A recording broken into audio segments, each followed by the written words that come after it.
Weeks before she vanished, Adrianna was playing the backyard, keeping herself busy, in hopes of not trying to bother anyone. Her parents, Josiah and Miriam, had been having a dispute the whole day, and things were about to get worse. Earlier, Miriam was having a breakdown in the kitchen that led to a brief conflict between both Josiah and her.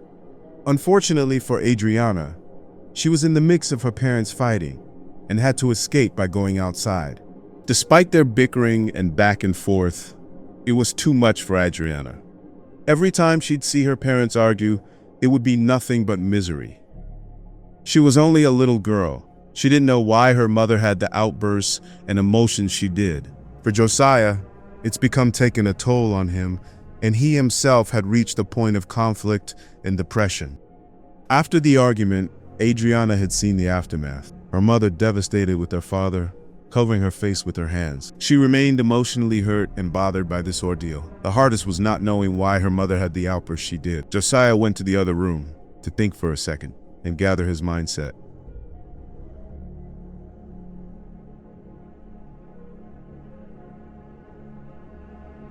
Adrianna put on the television sometime later and began watching television. As she sat there and enjoyed herself, she continued to think about what had happened earlier.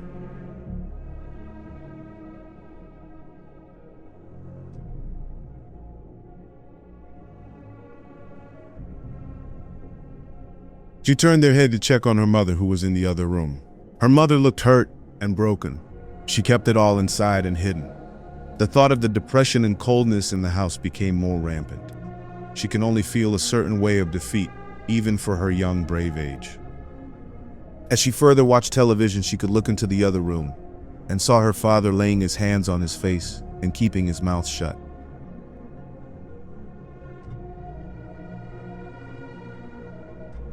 Later that day, Adrianna chose to go for a bike ride to get her mind off the earlier ordeal. Given a time to keep her mind off things and keep positive. As she did, she came across something fairly interesting and compelling. A crow on a dead-end road sign. This crow looked fairly similar to the one that Josiah would later encounter. It's unknown why the crow was there. All it came down to was the crow watching her, studying her, and making her feel like she is a person of interest. The crow didn't do much. All it did further was just keep its posture and assurance guarded. It kept a good eye on her before it decided to take off and fly away. She had no clue what she was looking at and probably thought nothing. She would later ride her bike home.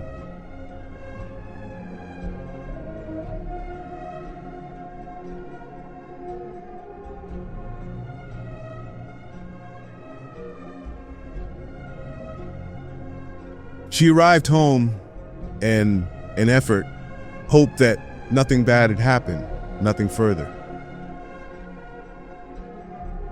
She took baby steps inside, fearing for any more conflict, and saw how the house was. Her mother, Miriam, was in the other room, keeping to herself, trying to find some peace. She talked to herself, feeling defeated, feeling lost, feeling like a soul hell-bent and defeated. He looked defeated and helpless. He looked lost, and he didn't know what to do next or think about doing next. His wife had stressed him and left him contemplating life.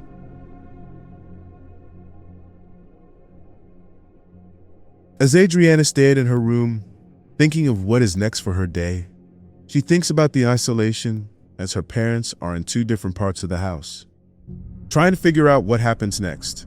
Time will tell, and it'll take a moment of instinct and fate. As for Josiah, eventually his whole world would come take a complete turn in the weeks to come.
Adrianna Fulton, her upbringing, 8 years old,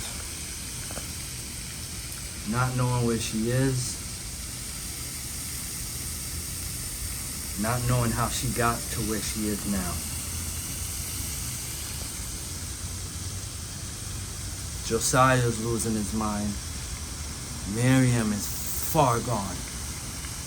Detective Nina's working day in and day out.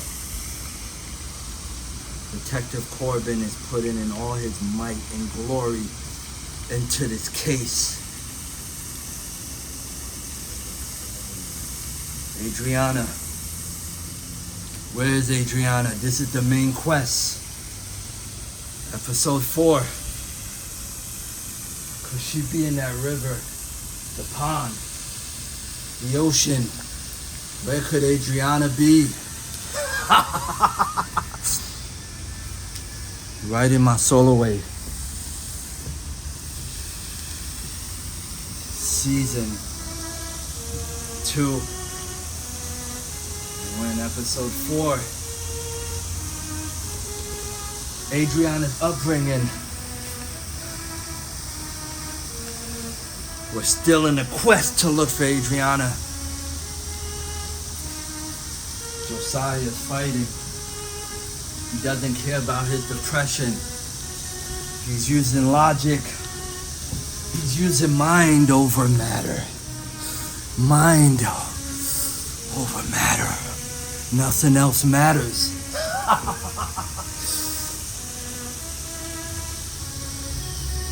Right in my soul away. Welcome.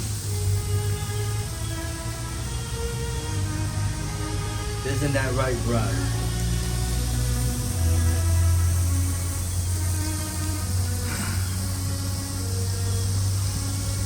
What inspired me is to be able to understand a child's mindset.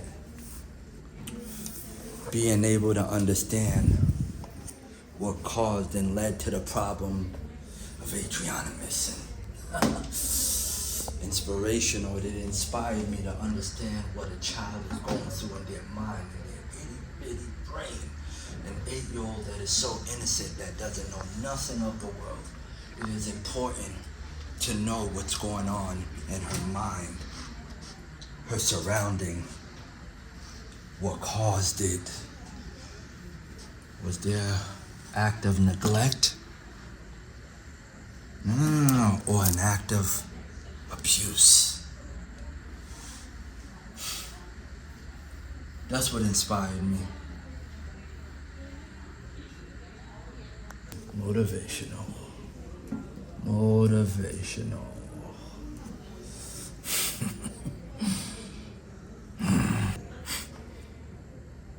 Motivational. Adrianna's upbringing. What motivated me for Adrianna's upbringing? You hear that? Hear loud noises. The motivational aspect is for me to have the world understand the true meaning of a backstory of a child on how they grew up. Motivational. That's what motivated me. That is what motivated me. That's the main motivation. That is the focal point. Watching other series, understanding if a child's abducted, if a child is missing, what led to the problem, what caused the problem, things into that nature. That is the motivational aspect.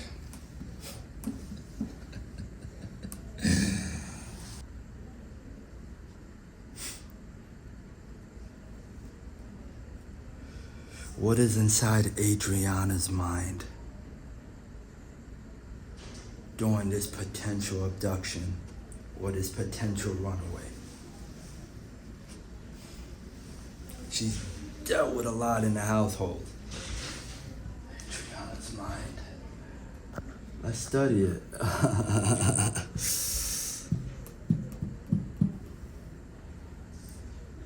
households. Miriam, which is mother, good old mom, mental illness. Josiah, which is good old dad,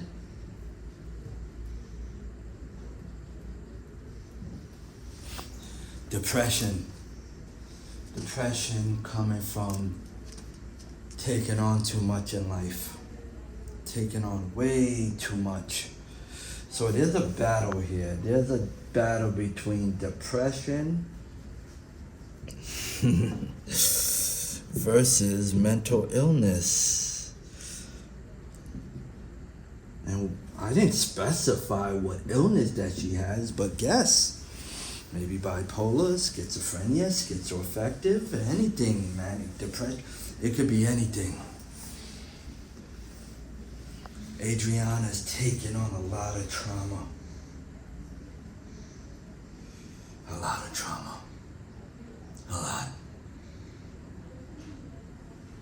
It's a scary mindset to be in at the moment when you're away from your beautiful home. Who knows? She could be crying out for help. She could right now be non-existent, but we're only in chapter 4, studying Adrianna's upbringing. Could the trauma pass on to Adrianna? She's only 8, soon to be 9. As she get older, we fully have a broad idea and broad understanding of what's really going on. Adrianna, we're watching, we're paying attention. Your daddy's looking for you, your mommy. We don't know. But let's march in. We crossed off psychological. Let's get into philosophical. Adrianna's philosophy. She's definitely not on flinch. She's 8. What does an 8-year-old knows about being calm when she's taken away from her home? What does an 8-year-old know about just keeping a calm state of mind? She's in a state of panicking, a state of anxiety, a state of hurt. So there's no philosophical aspect. She's very flinch. None. Non-existent. She's scared for her life. Understand that she's scared. She wants her family back. And the people that she's with, she does not recognize them just yet. Just yet. But tune in. Read more about it. But we just studied the philosophical, psychological aspect of Adrianna's upbringing.